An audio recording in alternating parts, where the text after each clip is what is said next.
فسبحان الله حين تمسون وحين تصبحون وله الحمد في السماوات والأرض وعشيا وحين تظهرون يخرج الحي من الميت ويخرج الميت من الحي ويحيي الأرض بعد موتها وكذلك تخرجون ومن آياته أن خلقكم من تراب ثم إذا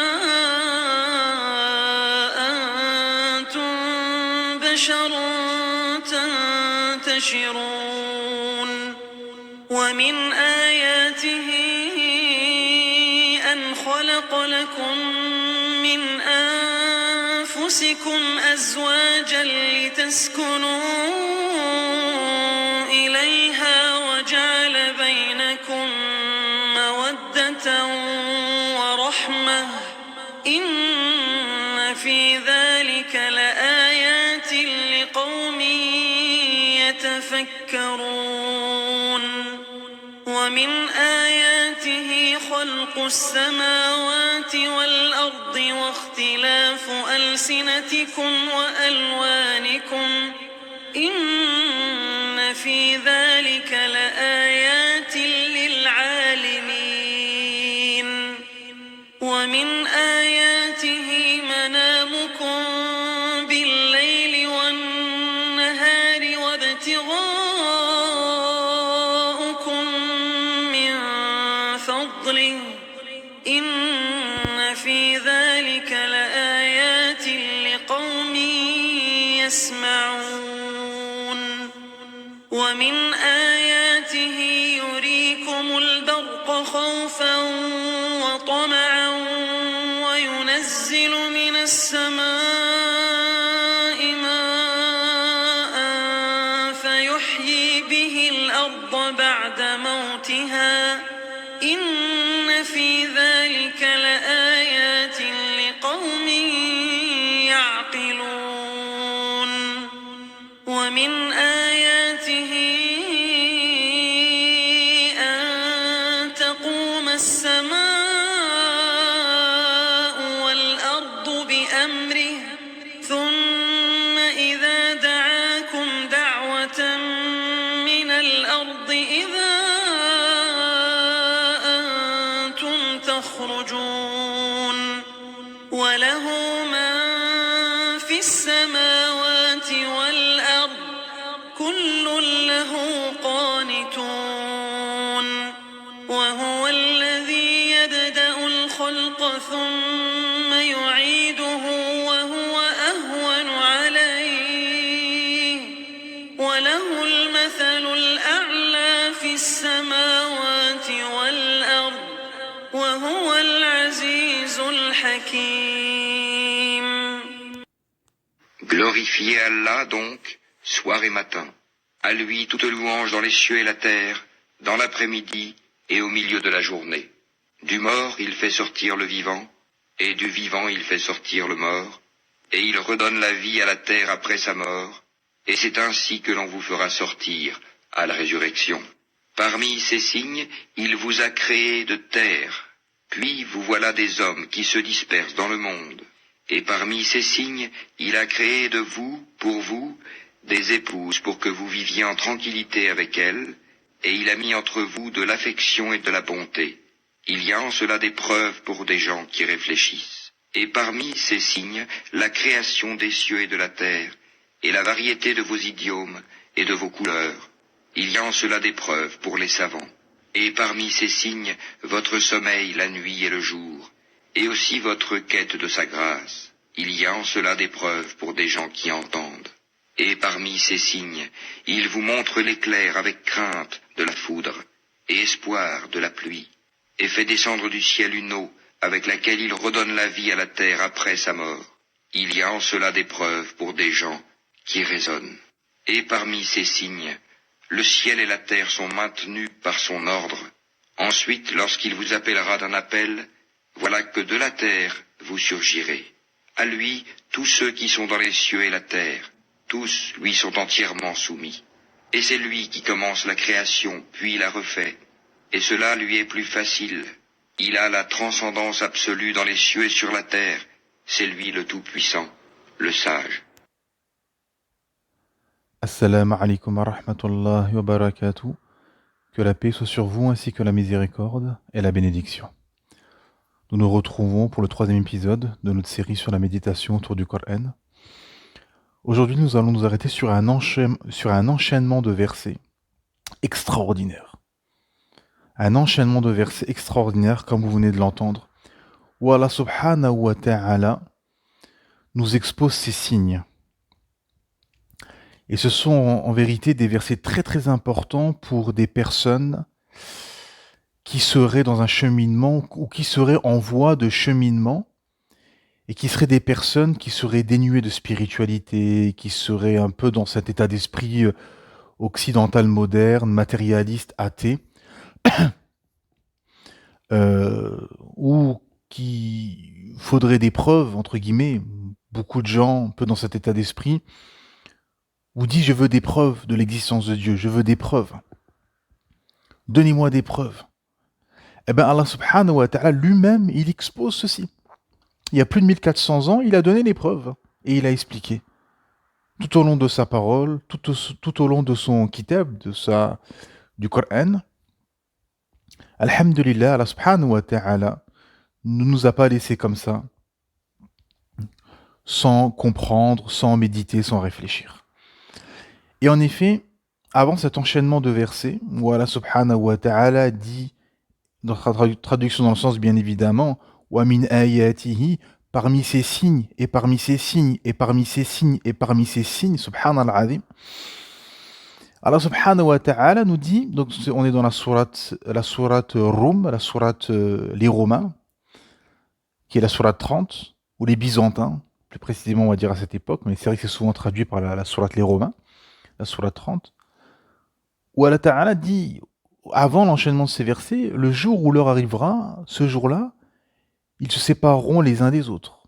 Ceux qui auront cru et accompli de bonnes œuvres se réjouiront dans un jardin, c'est-à-dire au paradis. Quant à ceux qui n'auront pas cru et auront traité de mensonges nos signes, ainsi que la rencontre de l'au-delà, ceux-là seront amenés au châtiment. Et c'est très intéressant parce que dans ce verset 16 de la sourate 30, Allah Ta'ala dit, donc la menace de ceux qui auront, menace du châtiment, adressée à qui? Adressée à qui? Adressée à ceux qui n'auront pas cru et qui auront traité de mensonges nos signes. Allahu Akbar. Et Allah Ta'ala donne ces signes juste après. Allah subhanahu wa ta'ala nous dit au verset suivant, glorifiez Allah, donc soir et matin. À lui toute la louange dans les cieux et la terre, dans l'après-midi et au milieu de la journée. Du mort, il fait sortir le vivant, et du vivant, il fait sortir le mort. Et il redonne la vie à la terre après sa mort. Et c'est ainsi que l'on vous fera sortir à la résurrection. Et ensuite, on va assister à un enchaînement de versets où Allah Ta'ala commence ces versets par « Wa min ayatihi », c'est-à-dire « et parmi ses signes ». Parmi ces signes, il vous a créé de terre, puis voilà des hommes qui se dispersent dans le monde. Et parmi ces signes, il a créé de vous, pour vous, des épouses, pour que vous viviez en tranquillité avec elles, et il a mis entre vous de l'affection et de la bonté. Plus fort même que l'affection, on pourrait traduire, c'est-à-dire d'un amour, en fait, et de la bonté, de la miséricorde. Et il y a en cela des preuves pour des gens qui réfléchissent.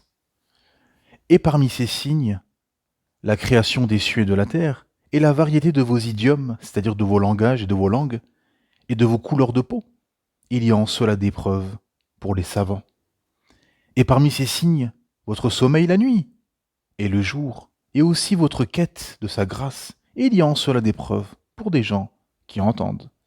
Et parmi ces signes, il vous montre l'éclair avec crainte de la foudre et espoir de la pluie, et fait descendre du ciel une eau avec laquelle il redonne la vie à la terre après sa mort.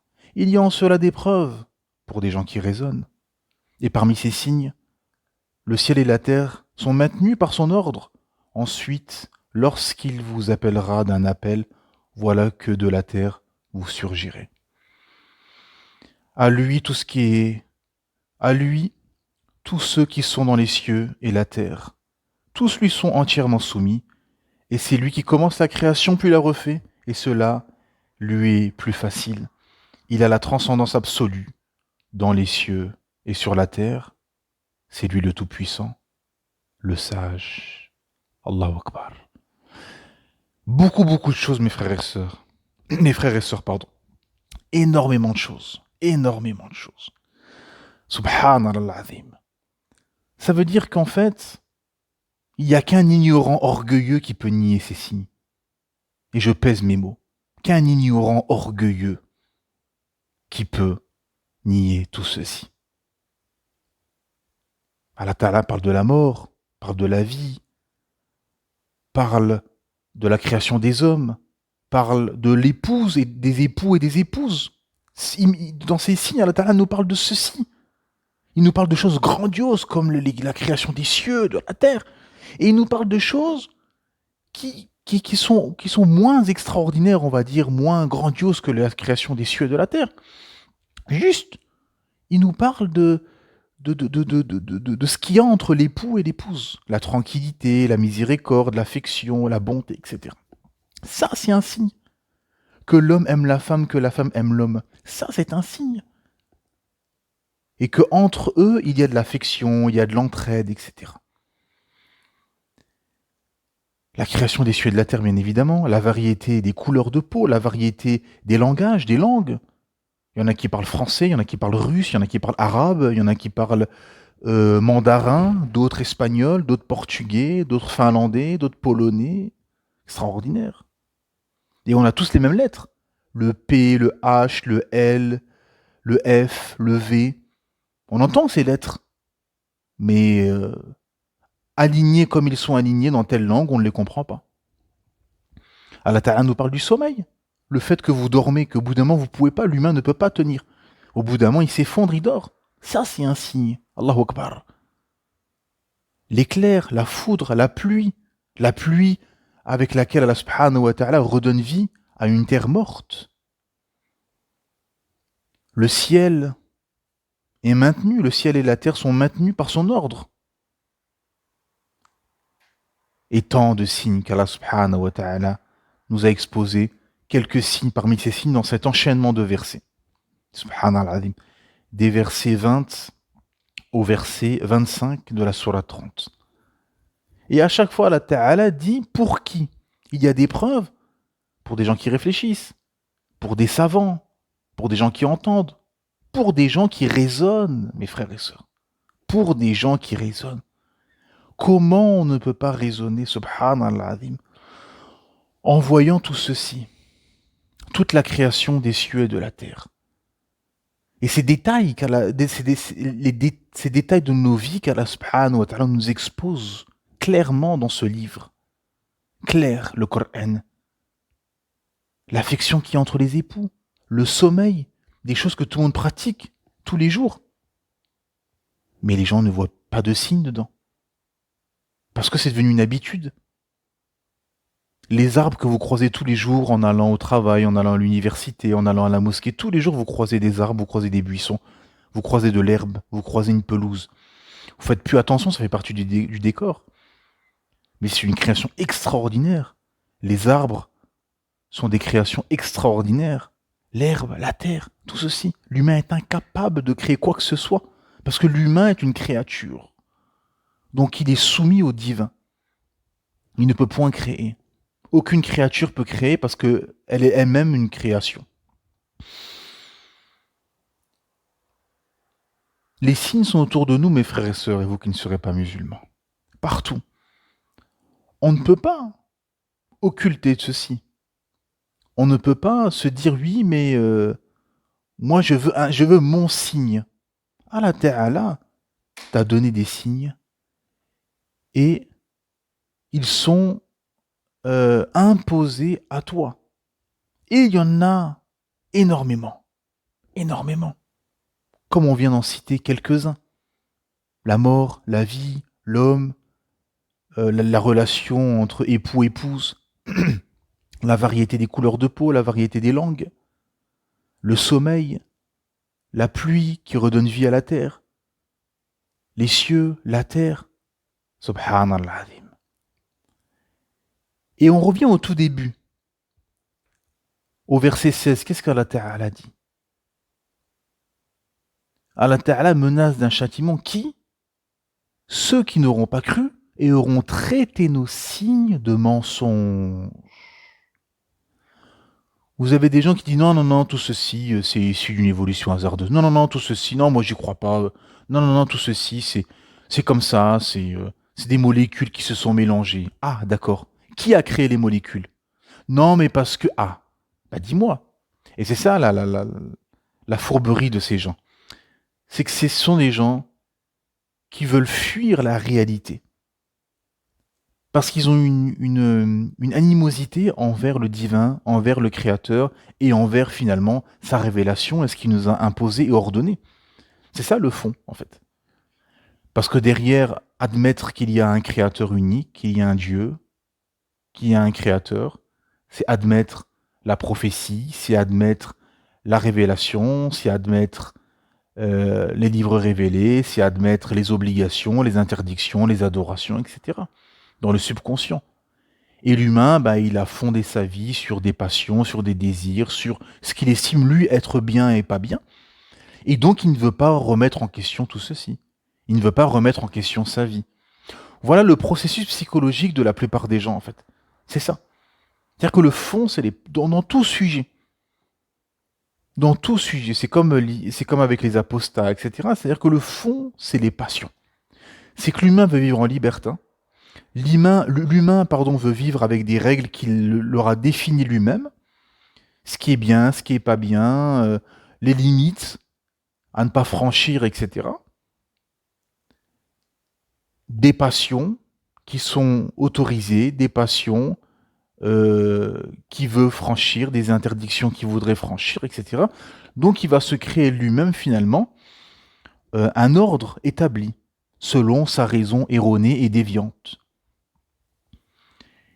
Et donc, c'est pour ça que ces gens en arrivent à renier la vérité.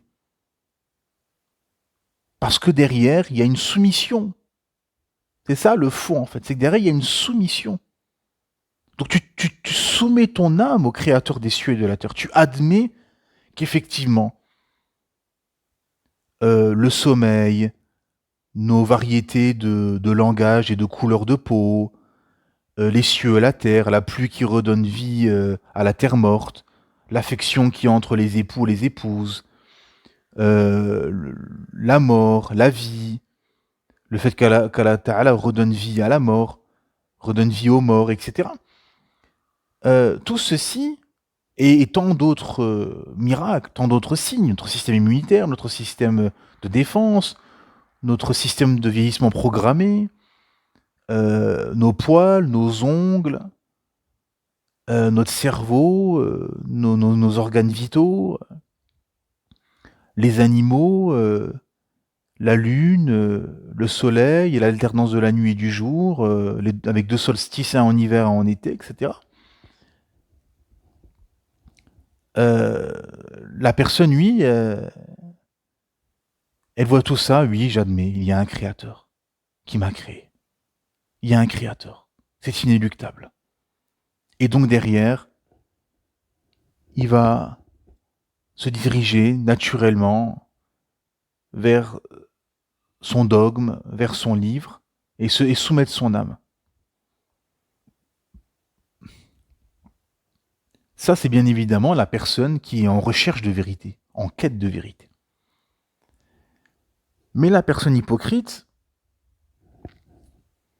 qui ne recherche pas la vérité, elle recherche juste ses passions. Elle recherche juste à vivre selon sa raison qui penche vers les désirs et les plaisirs. Ne reconnaîtra aucun signe. Non, c'est C'est le hasard, c'est venu comme ça, c'est des molécules qui se sont percutées un jour, il y a des millions, des milliers d'années, quelque part dans la galaxie, etc. On cherche des raisons farfelues pour éviter une raison rationnelle. En fait, c'est ça le fond. Parce qu'ils vous disent, oui, ah, moi je suis rationnel. Non, non, t'es pas rationnel. L'athée est irrationnel. L'athéisme est un dogme irrationnel. La raison, la rationalité, c'est bien évidemment la croyance en un Dieu unique, en un créateur qui a tout créé. Un seul créateur, Allah subhanahu wa ta'ala, et qui nous a donné des signes partout. Ces signes sont partout. Jusqu'à sa parole, le Coran, qui est un signe extraordinaire, un miracle révélé au prophète Mohammed sallallahu alayhi wa sallam, où Allah Ta'ala expose nombre de vérités découvertes par la suite, nombre de miracles linguistiques, de miracles théologiques, de miracles historiques, de miracles biologiques, linguistiques, législatifs, etc. Comme au tout début de cette sourate, où quand Allah subhanahu wa ta'ala dit, traduction dans le sens, les Romains ont été vaincus dans le pays voisin et après leur défaite, ils seront les vainqueurs. Dans quelques années, c'est-à-dire dans à peu près moins de 10 ans, selon l'explication des exégètes. Dans moins de 10 ans, à Allah appartient le commandement au début et à la fin, et ce jour-là, les croyants se réjouiront.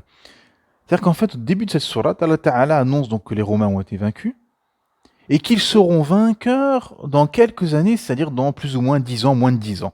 Bon. Ça veut dire que si cette personne qui rapporte ce livre, c'est-à-dire le prophète Mohammed sallallahu alayhi wa sallam, est un faux prophète ou un menteur, comme ils le disent, jamais un menteur, jamais un faux prophète aurait annoncé une prophétie aussi grandiose au niveau géopolitique. Parce qu'il ne faut pas se louper à ce moment-là.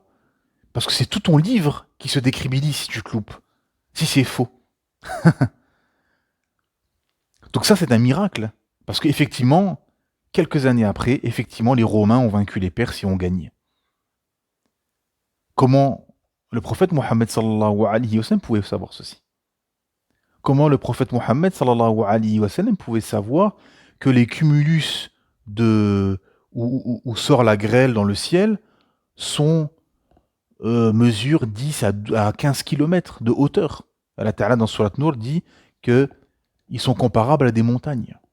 Comment le prophète Mohammed sallallahu alayhi wa sallam pouvait savoir qu'il y avait des vagues en dessous des vagues dans la mer, ainsi de suite. C'est-à-dire que des miracles, le prophète n'a pas pu savoir. Il n'aurait pas pu savoir au milieu de l'Arabie il y a 14 siècles. Et donc là, pareil, ça veut dire que annoncer un fait, annoncer une prophétie, il n'y a qu'un prophète qui peut annoncer une prophétie. Et il n'y a qu'un vrai prophète qui reçoit la révélation du Créateur des cieux et de la terre, qui sait ce qui s'est passé, ce qui se passe et ce qui se passera dans le futur. Eh bien, effectivement, il n'y a qu'un prophète, un vrai prophète, qui pouvait nous annoncer ceci dans la parole de notre Créateur, Allah subhanahu wa ta'ala. Vous savez, Allah subhanahu wa ta'ala est injuste envers personne. Allah subhanahu wa ta'ala est juste. En effet, dans un hadith authentique, le prophète Mohammed sallallahu alayhi wa sallam nous dit que le Seigneur, Allah subhanahu wa ta'ala, exalté soit-il, a dit « Ô mes serviteurs, je me suis interdit l'injustice à moi-même, et je l'ai interdite entre vous. Ne soyez donc pas injustes. Ô mes serviteurs, vous êtes tous égarés, sauf celui que j'ai guidé. Demandez-moi donc la guider, je vous guiderai. Ô mes serviteurs, vous êtes tous affamés, sauf celui que je nourris. Demandez-moi donc nourriture, je vous nourrirai. Ô mes serviteurs, vous êtes tous nus, sauf celui que je vêtis. Demandez-moi donc de vous vêtir, je vous vêtirai. Ô mes serviteurs, vous commettez tous des erreurs, nuit et jour, et je pardonne tous les péchés. Demandez-moi donc, je vous pardonnerai. Ô mes serviteurs, vous êtes tous incapables de me faire un mal qui me causerait du tort, et vous êtes incapables de m'apporter un bien dont je bénéficierai. Ô mes serviteurs, si les premiers d'entre vous et les derniers, les hommes parmi vous et les djinns, aviez tous le cœur du plus pieux d'entre vous, cela n'accroîtrait rien de mon royaume. Ô mes serviteurs, si les premiers d'entre vous et les derniers, les hommes parmi vous et les djinns, aviez tous le cœur du pire d'entre vous, cela ne diminuerait en rien mon royaume.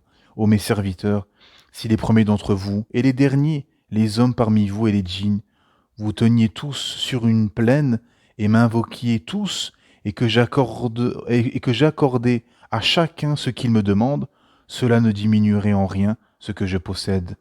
Tout comme la mer n'est pas réduite si l'on y trempe une aiguille. Ô mes serviteurs, ce sont vos actions, je les compte pour vous, puis je vous récompenserai comme il se doit.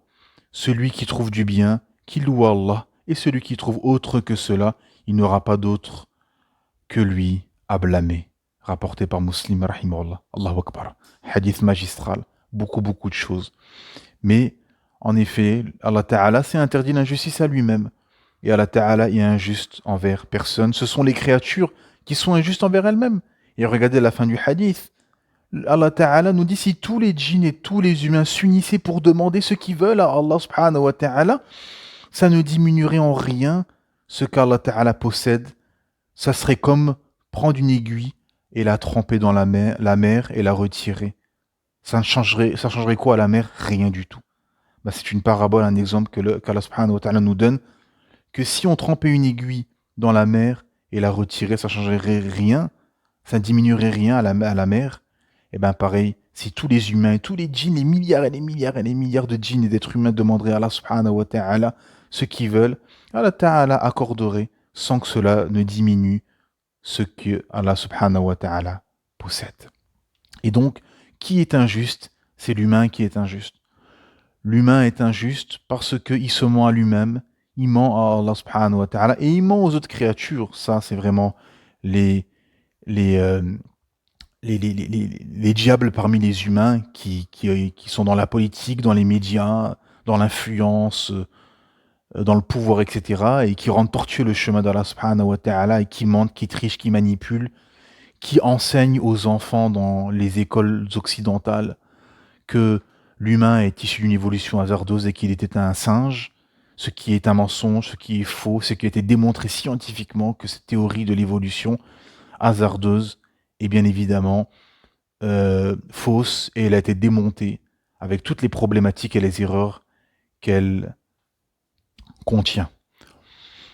Et donc, effectivement, l'humain est injuste, l'humain ment, manipule, et chacun, en soi-même finalement, pour le cas des personnes qui se disent « je crois pas, j'ai pas de signes, etc. » Allah Ta'ala a exposé ces signes. Ces signes sont partout. Toute personne qui a la raison, qui raisonne, qui réfléchit, comme Allah Subhanahu wa Ta'ala nous dit à chaque fois à la fin de ces versets, pour des gens qui réfléchissent, pour des gens qui sont savants, pour des gens qui entendent, pour des gens qui raisonnent. C'est un enchaînement de propos. Allah Subhanahu wa Ta'ala appelle à la raison de l'humain, à raisonner, à entendre, à réfléchir. Et l'humain, non, reste dans sa médiocrité, reste dans sa rébellion. Dans sa rébellion aussi. Mais alhamdulillah, celui qui est sincère, qui recherche la vérité, Allah Subhanahu wa Ta'ala lui montre le chemin. Et lui expose. Parce que les signes sont partout. Personne, aucun être humain ne peut passer à côté de ça. Un être humain, toute sa vie, il va croiser dans sa vie des escargots, des arbres, des renards, des chats. Il va voir l'alternance de la nuit et du jour. Il va voir que ses ongles des pieds poussent beaucoup moins vite que les ongles des mains, par exemple. Ça, c'est un petit signe extraordinaire qu'on ne remarque pas. Les gens ne remarquent pas, mais les doigts des mains, les ongles qu'on a dans nos mains, poussent beaucoup plus vite que ceux des pieds. Ceux des pieds, vous avez le temps de les couper. Notre corps, comment il a été constitué, notre système de défense. Notre corps produit des anticorps, alhamdulillah. Et tant de signes autour de nous. Mais celui qui recherche la vérité, qui est sincère envers lui-même, qui n'est pas injuste envers lui-même, il admettra tout ceci. Et il s'inclinera, se soumettra devant son Créateur, Allah subhanahu wa ta'ala. Et tous ces signes, mes frères et sœurs, seront des arguments contre les gens du faux, contre les hypocrites, contre les gens qui ont préféré ce bas monde, vivre en libertin, et qui ont été trompés et séduits par les tentations de ce bas monde, et qui ont préféré rester aveugles dans ces tentations, dans leurs passions,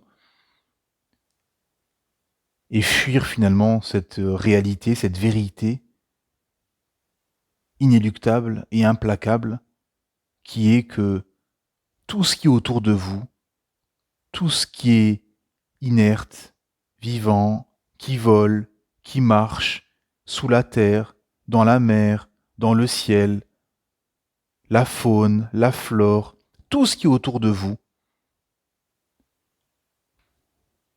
ont tous une même cause et une même volonté de départ, celle du Créateur Allah subhanahu wa ta'ala qui a tout créé, et c'est lui qui a créé tout ce qui est autour de vous. Et vous avez tout ceci, vous jouissez de tout ceci, et tout ce qui est autour de vous sont des signes pour revenir à la raison, pour vous soumettre, revenir à votre Créateur, et pour sauver votre âme le jour des comptes. Car le jour du jugement, ça sera fini. Le test, l'examen sera fini, et là, chacun devra rendre compte de ce qu'il aura fait, de ce qu'il n'aura pas fait, et de ce qu'il aura nié comme signe de son Créateur, Allah subhanahu wa ta'ala.